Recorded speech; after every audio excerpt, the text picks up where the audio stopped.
So let's start with Uncompromising Vision and Mary Elizabeth Garrett and John Shaw Billings. First, the disclosure, I have no financial disclosure other than my main disclosure. I'm not a historian, I'm a pathologist and I study pancreatic cancer. I'm passionate about Hopkins history. But I wanted to quote from Osler because since we're doing history looking at biography, I thought it's important. What more delightful in literature than biography, and yet how uncertain and treacherous is the account which any man can give in another's life. So we should preface what I'm saying with history based on biography is certainly incomplete and can be terribly biased. And for those of you who are interested in a more in-depth and a view of history, I strongly recommend the Department of History of Medicine's online program. You can even get an online master's degree through them. In this particular lecture, I'm deeply indebted to my friend John Cameron, who's the former head of surgery, who gives an inspirational talk on John Shaw Billings. The objectives are to understand the extraordinary impact that Mary Elizabeth Garrett and John Shaw Billings had on the founding of the School of Medicine, and to consider the lessons that Mary Elizabeth Garrett and John Shaw Billings hold for us. So in thinking of history, why are we talking about history today? And again, going to William Osler, the secret of success is to blend the old with the new, the past with the present in due proportion. So we shouldn't just move the history forward, but what can we learn from the past? So let's go back in time before Hopkins Medical School to the late 19th, early 20th centuries here in the United States. Harvard's president, Charles Eliot, in 1869, proposed that they have written exams for the medical students. And the surgeon, Henry Bigelow, protested. He said, Eliot actually proposes to hold written examinations for the degree of Doctor of Medicine. I had to tell him that he knows nothing about the quality of Harvard medical students. More than half of them can barely write. Of course they can't pass written exams. And this tells you something about the state of medicine in the United States. At least 100 medical schools in the United States would accept anyone willing to pay. Less than 20% required a high school diploma. We're not talking about college diploma, high school diploma. In 1870, a Harvard medical student could fail 4 of 9 courses and still get a degree. And remember, medical school at that time was often just 2 years, and the first year was repeated in the second year. Medical students could graduate without ever touching a real patient. And of course, only one required a college degree, and that was Johns Hopkins, really the institution that transformed medicine in America. By contrast to the other institutions, Hopkins required students to have a college degree, to be fluent in French and German, and to have a strong background in science. Hopkins brought students to the wards so they actually saw and learned from patients. At Hopkins, science was applied to medicine. And as I hinted, Hopkins served as a model of its kind and forever transformed medicine in America. So let's start with our first hero, the woman who really made the School of Medicine possible, Mary Elizabeth Garrett. And indeed, many people think that the School of Medicine should be called the Mary Elizabeth Garrett School of Medicine.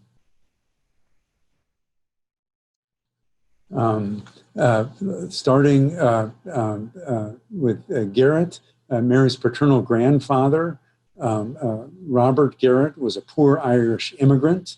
When Robert was 7 in 1790, the family sailed aboard the brig, the Brothers, to America.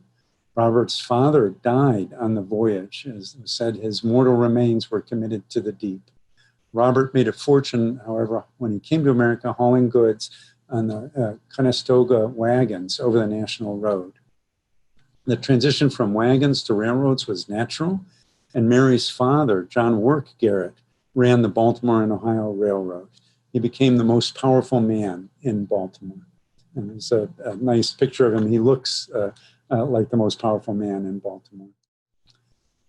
Mary was born in 1854. And as she described it, when I was about 8 months old, a very serious trouble with the bone of my right ankle developed. And so for some years, they gave her a brace, first made of irons and then of whale bones. And because of this brace, She said it made her feel unattractive and she became shy. The quote from her, "I was heavy and the lameness made me less active than ordinary children and also more solitary." She had a private education. She studied primarily at Miss Coomer's School for Girls on Mount Vernon Place here in Baltimore, and then privately with tutors when she traveled. But what was quite remarkable was additional further education was denied to her. While Mary's brothers were sent to Princeton, she was prevented from going to college. "I begged my father that I should be allowed to go to college." And as we'll learn later, when Hopkins opened, the president of Hopkins, Gilman, denied her admissions to Hopkins. Young women should, quote, "not be exposed to the rougher influences which I'm sorry to confess are found in colleges and universities where young men resort." So she, in contrast to her brothers who went to Princeton, she was denied college education. Instead, a group of her friends and peers got together. These were the daughters of the prominent Baltimore leaders. I think 5 of them, the fathers were trustees of Johns Hopkins, and they're shown here in this beautiful picture. M. Carey Thomas, Mamie Gwynn, Mary Elizabeth Garrett, Bessie King, and Julia Roberts. They met on the second Friday of each month. And they were bright and inquisitive. They shared a love of reading. And they really wanted to address the question, the woman question. Could women achieve and succeed and contribute on the same level as men? Mary's brother, she had 2 brothers. Her father bought the Upper Montebello Mansion, which is right next to Lake Montebello. Her father brought Evergreen Mansion, which is shown here, and gave it to Mary's brother, Harry. The brothers were given powerful positions in the B&O Railroad. For Mary, she was relegated to be, as she called it, Papa's secretary. She often traveled with her father, and when she did, she absorbed the family business and learned, as her father dealt with other business people, the business. As her father became progressively ill, Garrett took over, in fact, much of the business. John Garrett's wife died in 1883, and then he dies in the mountains of what is now called Garrett County. They named it after him in 1884. At the age of 30, Mary, much to her surprise, inherited one of the largest fortunes of the day. Her father, unbeknownst to her, left her 1/3 of his fortune. As she said, "I was surprised." Well, what did she do with this fortune? This is where I think the story becomes really, really interesting. She sets about to right the things that had wronged her. First, she establishes a girls' school to prepare young women for college. She herself had been denied a quality education because of her gender, but she funds and establishes the Bryn Mawr School for Girls. And quote, "The prescribed course will be so arranged as to include the highest requirements for entrance made by any college." She oversaw the planning and construction of the building, and it became one of the best equipped schools here in the city of Baltimore. Her friend from the Friday night, Carey Thomas, directed the school's curriculum, and particular emphasis was placed on preparing young women for college. That, as she said, that women should rise above the dull commonplace of their lives. The struggles to create the school were not minor. Remember, Daniel Coit Gilman was the first president of Johns Hopkins, and Mary wrote to the Friday night that Gilman felt the whole idea of women's higher education was futile, that women, quote, "women were so different from men that they had not the same need for education as men, and for them a college education was often a liability than an asset." And a Baltimore doctor advised girls to avoid climbing the stairs, and here you can see they avoid going to the school because climbing the stairs would affect future childbearing. And this is the attitude that Mary Elizabeth Garrett faced. Remember, she had spent much of her first 10 years in braces.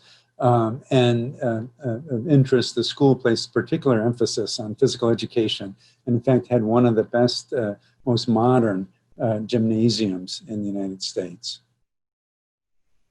So she created a school to prepare young women for college. But she didn't stop there. And now we have to go back a little bit in our story and talk about Johns Hopkins and Johns Hopkins University. So Johns Hopkins was obviously a wealthy Baltimore banker. He met with George Peabody and the Peabody School of Music fame in the Garrett home shortly after the Civil War. Following Peabody's advice, Johns Hopkins drafted his will and appointed a board of trustees to carry out his wishes. And the trustees included many of the fathers of the Friday night. Johns Hopkins dies on Christmas Eve in 1873. And I think, as you all know, he leaves his bequest of $7 million to found the university, the medical school, and the hospital.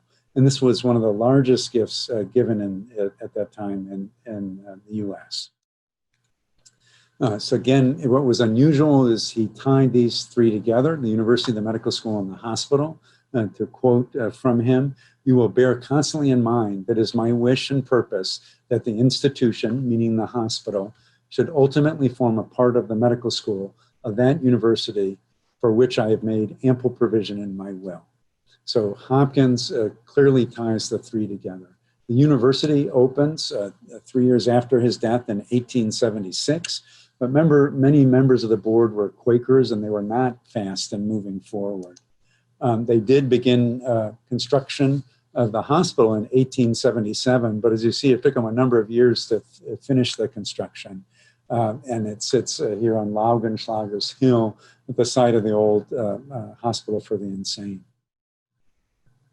So the university is built, the hospital is being built, but the endowment, if you will, falters. Johns Hopkins had financially tied the university to the Baltimore and Howell Railroad. He required the university not sell stock that he had donated.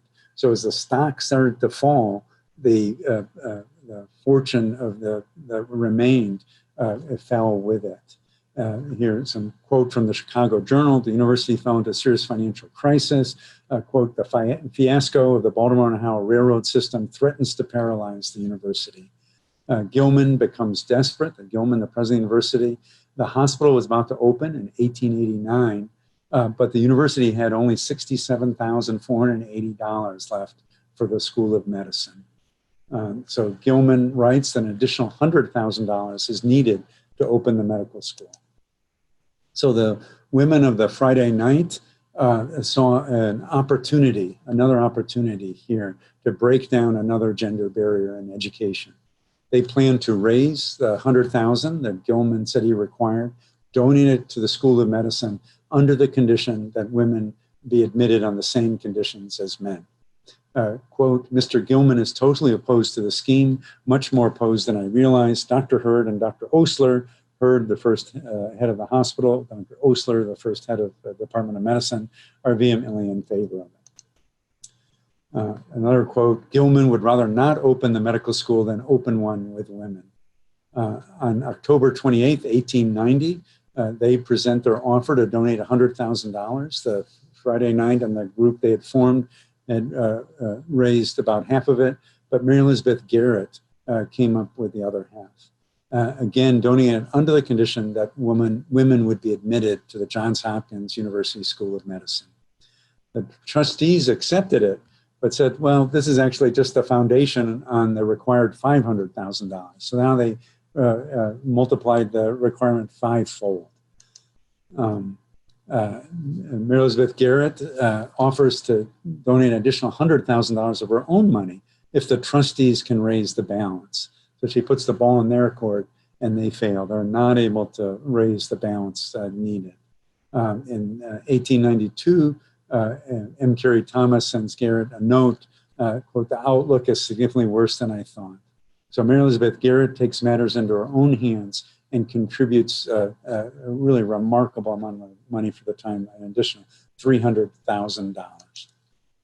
But she doesn't just give them the money, and this is what I think is so remarkable. She outlines 6 terms, and they're very rigorous terms. One, a building to honor the role of women at Hopkins called the Women's Fund Memorial Building. Two, that women should, quote, enjoy all of the advantages on the same terms as men, all prizes, dignities, and honors.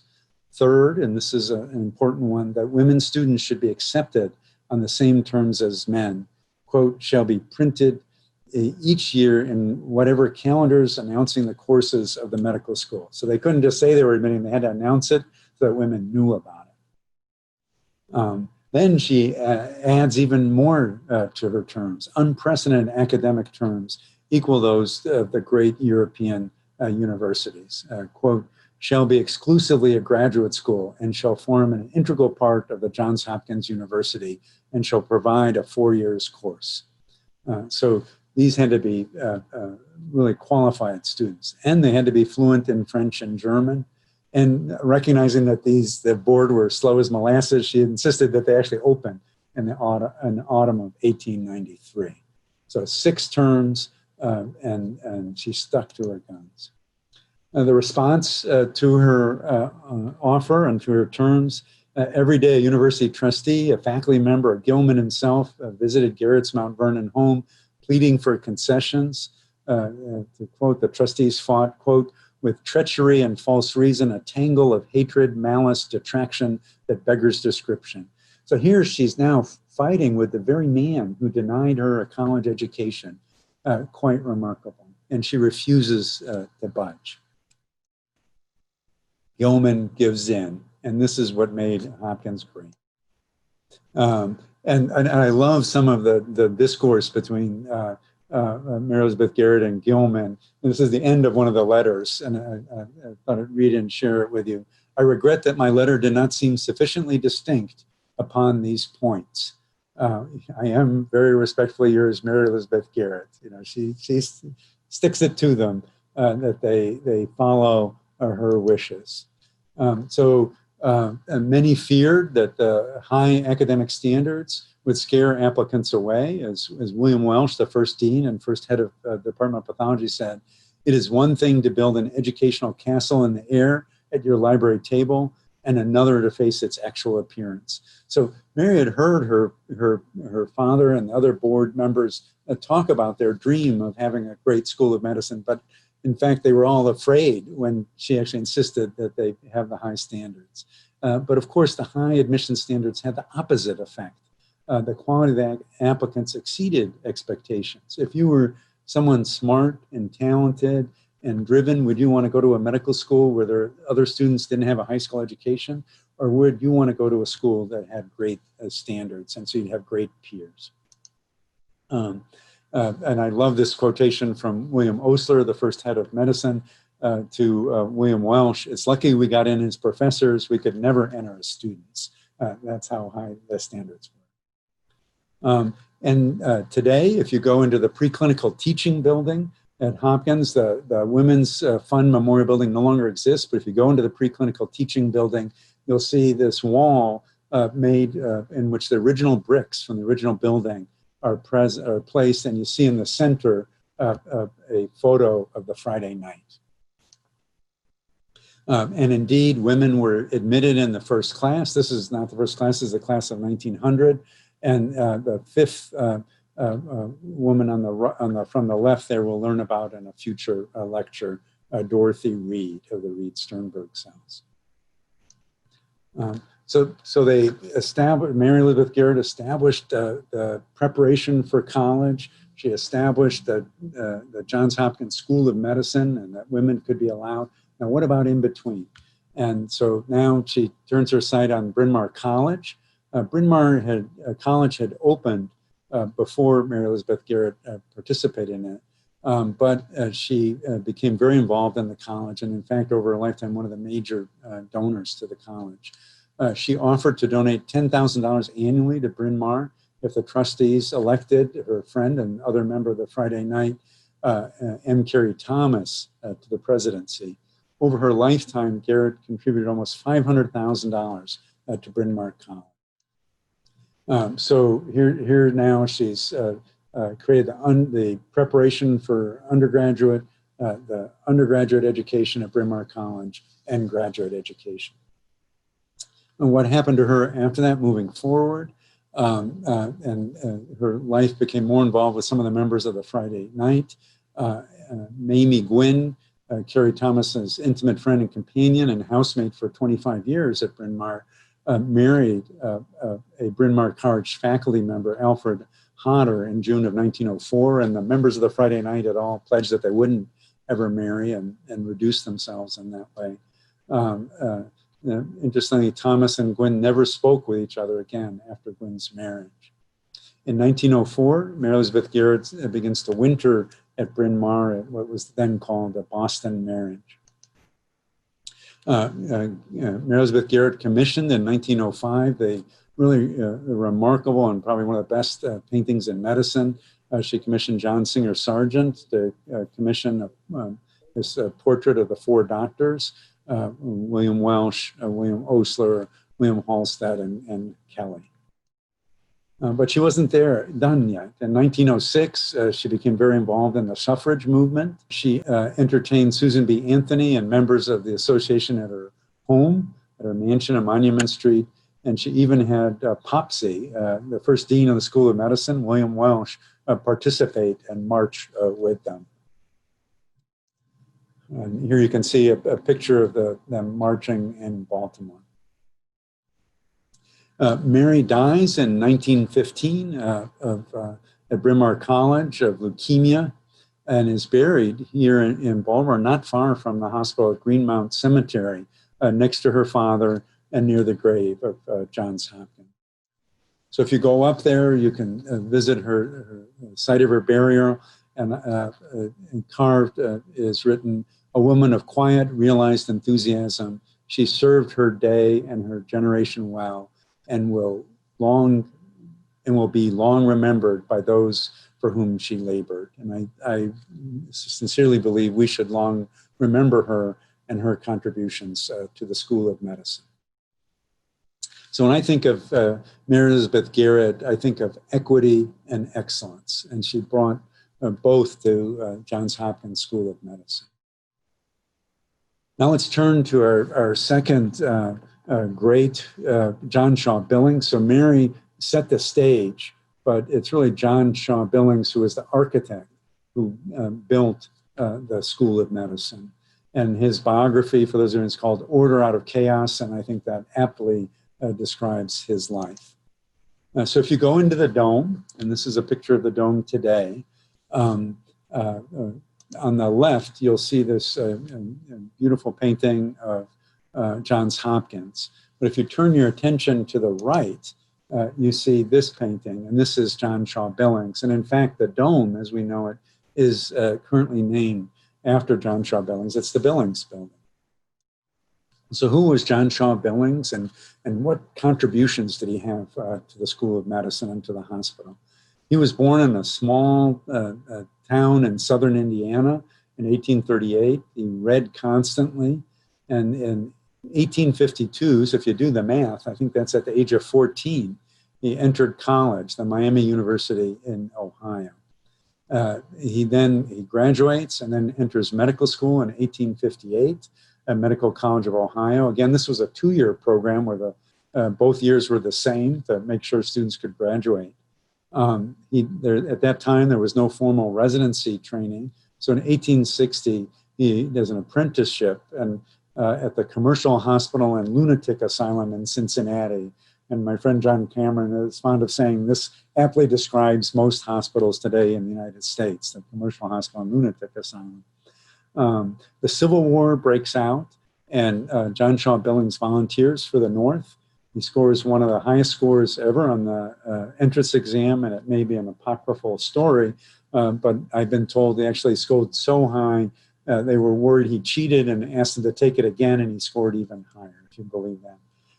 So with minimal training as a young man, you remember he's only done 1 year of apprenticeship, he's a military surgeon during the Civil War. Here you can see him early in the Civil War, young, vigorous young man. But he's the surgeon at Gettysburg, if you can imagine that. He wrote several letters home to his wife from Gettysburg, and I thought I'd share them with you. On July 6th, he wrote, "I am utterly exhausted mentally and physically, have been operating day and night, or night and day, and am still hard at work. I've been left in charge of 700 wounded with no supplies. I had my left ear touched with a ball." Another one, "I'm covered with blood and tired out almost completely." Can you imagine being the surgeon at the Battle of Gettysburg? On July 10th, just scrubbed all the blood out of my hair with Castle soap and bay rum. And here's a letter from July 9th. And you can see at the top, it's from the hospital at Gettysburg. And he writes, "The days creep by and I am still trying to produce order out of chaos and to get my wounded patients into something like a state of comfort." What a nightmare he lived through on the Battle of Gettysburg. And here you can see him after. I'll put the two side by side, before and after. And you can see the harrowing toll that this took on him. He's not even recognizable as the same person anymore. He has to recuperate in a hospital, and then later joins the Surgeon General's office. He's not the Surgeon General. He's in the Surgeon General is the gentleman standing with his arm over his waist. John Shaw Billings is second from the right. In the Surgeon General's office, he's in charge of dismantling the hospitals at the end of the war. And so he really gets to understand hospital design. And he writes a report that in itself is not significant. It's a report on barracks and hospitals. But this is his into designing a Johns Hopkins hospital. In a letter to the trustees, so now he's there in the Surgeon General's office, Johns Hopkins wrote, "In construction and arrangement, compare favorably with any other institution of like character in this country or in Europe." Johns Hopkins wrote, "In construction and arrangement, compare favorably with any other institution of like character." So he wanted to be a top-notch place, and they put out a call for 5 people to design it, and John Shaw Billings' plans are accepted, and he's the one who creates the building plans for the original hospital. He creates a pavilion plan to reduce the transmission of infections, so separate buildings, and originally advocated for a temporary plan in which the pavilions could be torn down every 12 to 15 years to prevent the accumulation of pathogens in the buildings. So this is the original plan that he presented. The dome is shown in the center at the bottom. The paid wards, so male and female, are at the bottom. And then you can see an octagon building, the common wards, and then at the very top, the ward for infectious patients. Only the center and the left-hand portion were built. The right hand was not built. So this next, I'm gonna get the little spotlight here. This is the dome here. These are the paid wards. Here's an octagon building that I'll show you, the 3 common wards. And here's the ward for infectious disease. Up in the upper left is the pathology building. These were not built. And the view next view is gonna be from here, looking towards the dome. And so here now you can see the dome from the back, and you can see the paid ward, the back of the paid ward, the octagon, the 3 common, and all the way on the far right, the infectious disease ward. So the common ward shown here, and then you can see it's actually several stories, but they didn't have an elevator, so they had to carry the patients up. And on the inside, one can see bright. They were very interested in lots of sunlight for the patients. And under each bed, notice the ventilation. They wanted the airflow to prevent the transmission of infections. The octagon building for best exposure to sunlight, and we can look inside, and you can see how important sunlight was, such that every bed touched a window in this bed design. But what I love about this design. Note the water here. They didn't have running water, and look where it drains, into a bucket. So we think of Johns Hopkins as so modern and cutting edge. It's not. Here's the isolation ward or the contamination ward. This contained about 20 private rooms, and you can see each room had its separate ventilation. Again, they were very interested in airflow. The nurses, when they went in, actually had to stay for 2 weeks because they didn't want them going in and out and spreading infectious diseases. So John Shaw Billings literally designed the buildings for Johns Hopkins, but he did much more than that. He really established our identity.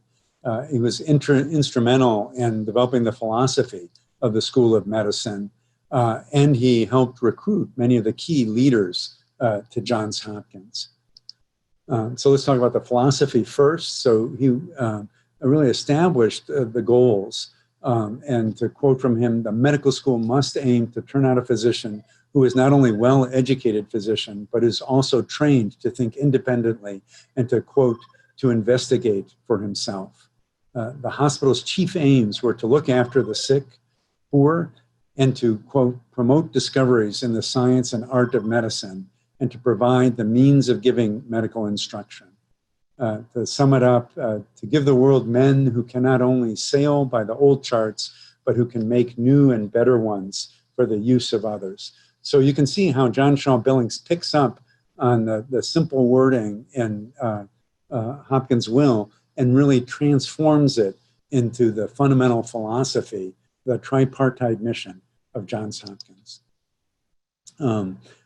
So he also then goes and recruits the leaders. And the first one he recruits is the first dean and the first head of pathology, William Welsh. Early on, Billings goes to Europe to look at the design of hospitals in Europe and bring back the design and philosophy. And on one of his early trips, he meets Welsh in Leipzig and Auerbach's Keller. And this is supposedly where Faust made his deal with the devil. Billings meets Welsh, and they make a deal to bring Welsh to Johns Hopkins. He recruits William Osler, the first head of medicine, the story that Osler tells of how he was recruited to Hopkins is early in the spring of 1888. He came to my room on Walnut Street in Philadelphia. Without sitting down, he asked me abruptly, "Will you take charge of the medical department of the Johns Hopkins Hospital?" I answered yes. He said, "See Welsh about the details. We are to open soon. I'm very busy today. Good morning." And supposedly it took 2 minutes before Billings was out the door. Welsh then, Billings recruited Welsh, who then recruited Halstead, who was the first chairman of surgery, and Billings recruited Osler, who was instrumental in recruiting Kelly, who was the first head of OBGYN. But he wasn't done there. Quite amazingly, he then, in the Surgeon General's office, helped build the library of the Surgeon General. Quote, "We are endeavoring to make this library complete in medical literature in order that there may be one collection in the world to which a person seeking information can apply with reasonable certainty that he can find it in all that has ever been published relative to any medical subject." So the library had 1,800 volumes in 1867 when he started, and by 1895 it had grown 50-fold to 9,000, included periodicals. He allowed civilians access, and what was the Army Medical Library became the Armed Forces Medical Library, which became the National Library of Medicine. So today's National Library of Medicine, it was really built by John Shaw Billings. And here you can see they early on were in Ford's Theater, moved out, and right after they moved out to this new building, the Ford's Theater, the inside, burned, and so it's lucky they moved it. But this is John Shaw Billings sitting in the library. The National Library of Medicine is shown here today. And if you walk along the marble wall, you'll see carved delicately into the wall the portrait of John Shaw Billings. But he's not done there. He then asked, how does one find information in the vast medical library? So he creates an index-catalogue. And this is an index of authors and subjects that are listed alphabetically. In 1874, he estimated there were 8,000 volumes of journals and transactions, and he created an index card on each of them and punched holes in different areas, and this will be important later. He produces the first volume in 1880, volume 1, A to Berlinski, these volumes averaged over 1,000 pages. He wrote them, and he produced a new volume each year. So the entire index was written by him. And then he published updates that he called to the Index-Catalogue that became Index Medicus, which is, of course, today's PubMed. So in PubMed, he's the one responsible. Osler said of the Index-Catalogue, one of the most stupendous bibliographic works ever undertaken in any field, furnishes to the world universal medical bibliography from the earliest times.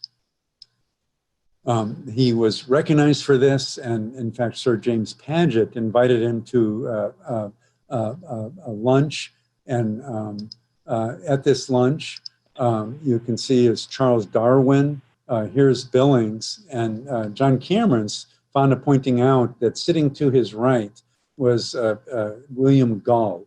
And apparently William Gull, many people think, in fact, was Jack the Ripper. So this was quite a lunch with Darwin and Jack the Ripper, as well as the Prince of Wales. He's still not done, and it's hard to imagine this. He continued his interest in data, and data science naturally led to an interest in the application of statistics to public health. As he wrote, sanitary measures to be effective should be carried out at those times when most people see no special cause for anxiety and often therefore appear to involve unnecessary worry and expense. Very true today, I think. And he becomes the first director of the Department of Hygiene at the University of Pennsylvania. So he's a proponent of public health. Remember I talked about those index cards he created as he created what's now PubMed. He was asked, John Shaw Billings was asked to participate in the census of 1880 together with Herman Hollerith. And Hollerith describes, while engaged in work in the 10th census, that of 1880, my attention was called by Dr. Billings to the need of some mechanical device for facilitating the compilation of population and similar statistics. So basically, John Shaw Billings showed him the idea of punch cards. You know, if you have a hole here when it's pancreas in the journal article, and then you put a paper clip, you can get all the articles that are pancreas. And why don't we use something similar in the census? Well, Hollerith turned this into a business, that Tabulating a machine company, which over many iterations eventually became what's known today as IBM. So John Shaw Billings had the original idea that led to the formation of IBM. He's still not done.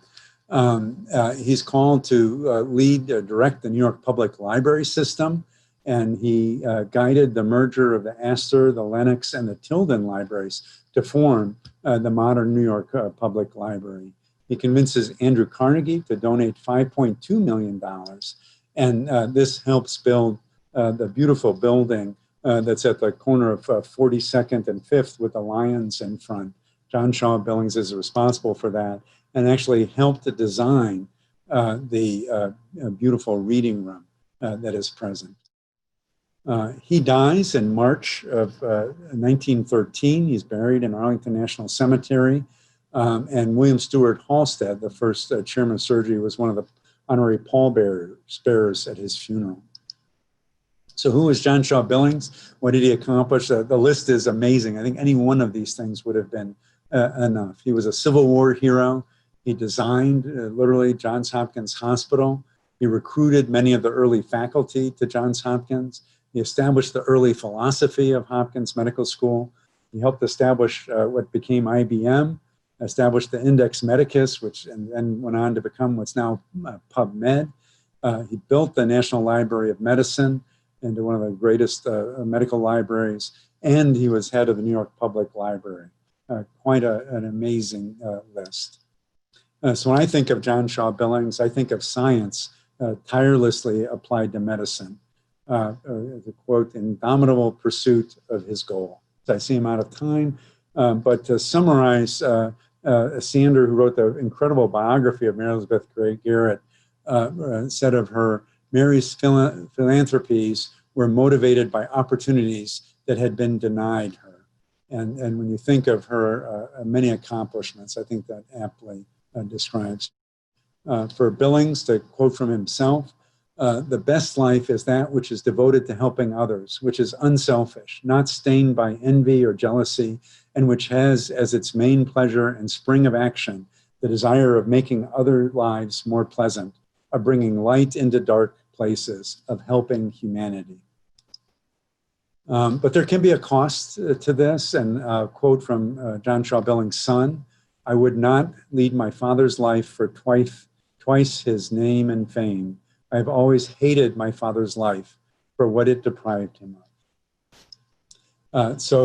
Thank you. I should mention the Chesney Medical Archives are a great resource for anyone who has an interest, and also John Cameron's article on John Shaw Billings. Next week, we'll talk about exemplars for our generation, Sir William Osler and William Henry Welsh. I do so appreciate everyone joining us, taking an hour of their time and sharing your thoughts. It's great to see all of you, and I hope you can join us next week when we talk about Sir William Osler, whose the philosophy is as true today as it was 100 years ago, and one of my favorites, consume your own smoke so that those around you won't be annoyed with the dust and soot of your complaints.